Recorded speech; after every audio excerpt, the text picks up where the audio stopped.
I took my family to a water park. It ruined our lives. Oak buddy, we're right here. If you hurry, we can hit the wave pool before we go. I ruffled Caleb's hair, gave him a little push. He folded his arms, defiant. The racing slide. It's the funnest one. Most fun, I corrected. And whatever you say, Cale. He nodded with a satisfied and scurried off. He weaved his way through the molasses of the crowd, splitting families and couples, as he homed in on the dilapidated porta-potty. This was one of the few recent attempts Caleb had dared to use the bathroom all by himself. He was capping a good run, but being out of the house, I kept an eye on the door for any signs of distress. Said it 100 times. I would have noticed anyone coming or going. Maybe 5 seconds I looked away. Was that enough time for him to jump out? And what? Run off in the opposite direction. About 5 minutes after he had gone, I got up. I leaned on a casual arm against the porta-potty. In a whisper shout over the drone of the few hundred happy pool-goers behind me. Why, she wheeled a guide. Buddy, it's me. How's it going in there? There was movement inside, I swear it. I swear it wasn't my imagination. I heard something. I turned and saw my wife. Dippin' Dots in one hand and waving with the other. Can't call it a day at the water park without ice cream. Mree. I smiled and wrinkled my nose as a joke. All right, Caleb, I'm coming in. The door was unlocked. Oh. I made an effort to open it as little as possible and slip inside. I did it a double take. Turned a full 360. Checked the neighboring porta-potty and returned. No, he couldn't have. I peered down, past the toilet seat. Log-sized turds floated in the septic stew below. Caleb? I stepped outside and circled the porta-potty. Caleb? I called again. My wife appeared next to me holding Maya's hand. What happened? Where's Caleb? She asked. I don't know. He was inside.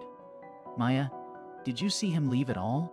My daughter shook her head, thrusting a spoonful of dots into her mouth. You were supposed to be watching him, my wife said. I know. I grabbed the arm of a man nearby.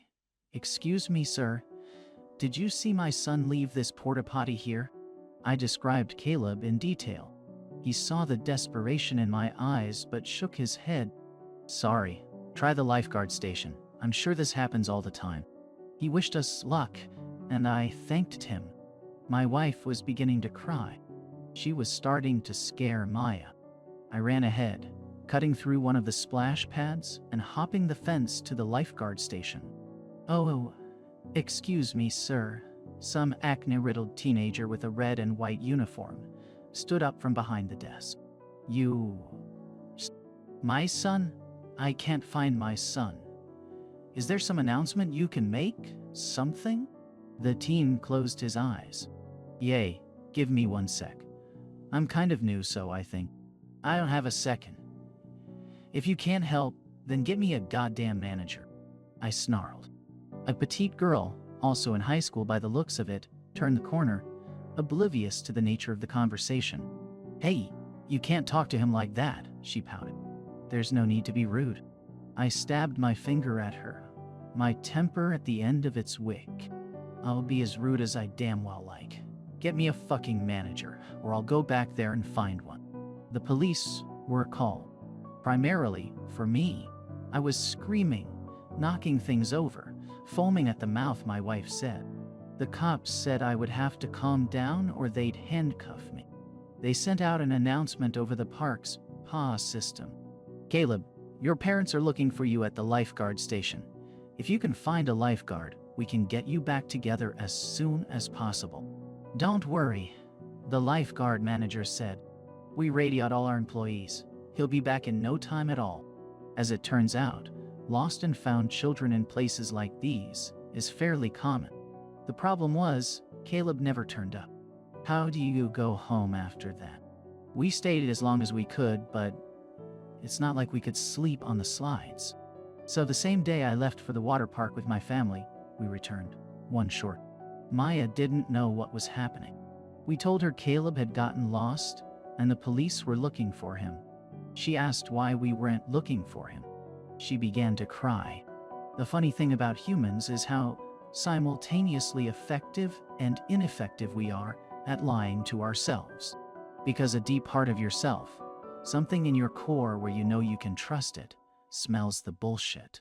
And yet, we'll take that lie and run, far as we can, until our legs give out, or we crash face first into a wall.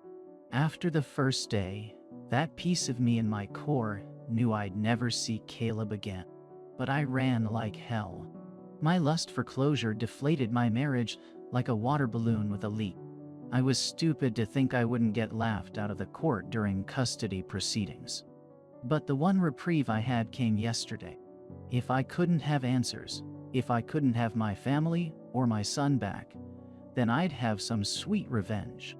This last year I'd been leading media campaigns, doing interviews, degrading myself to what I used to frown on and call an activist, all to destroy the water park that took my son.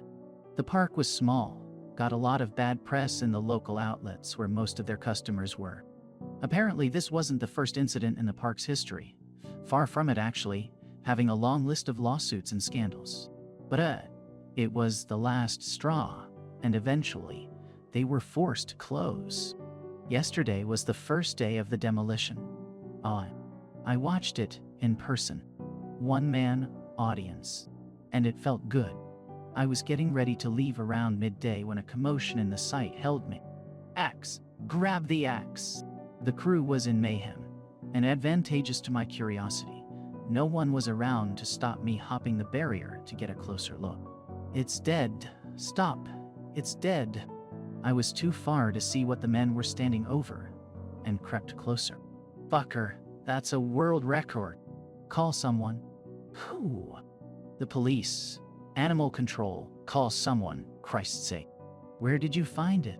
In here. Well, go check it. Be careful too.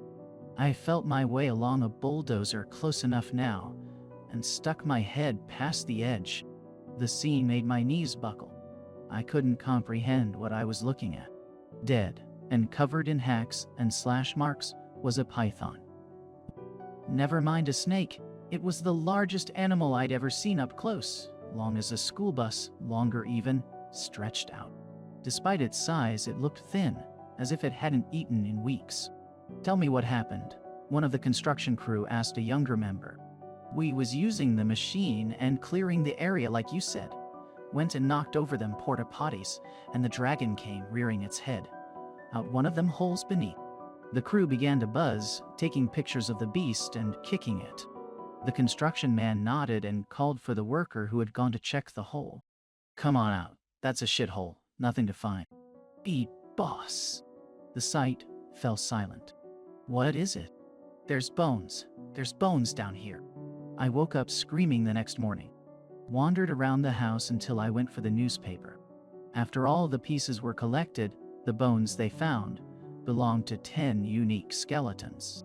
It was a reticulated python, the invasive one, 26 feet long.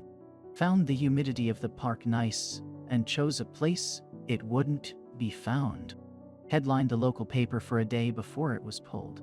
Previous owners of the park still had some influence in the area. And what did I get? Closure? I would have rather been buried with my unanswered questions.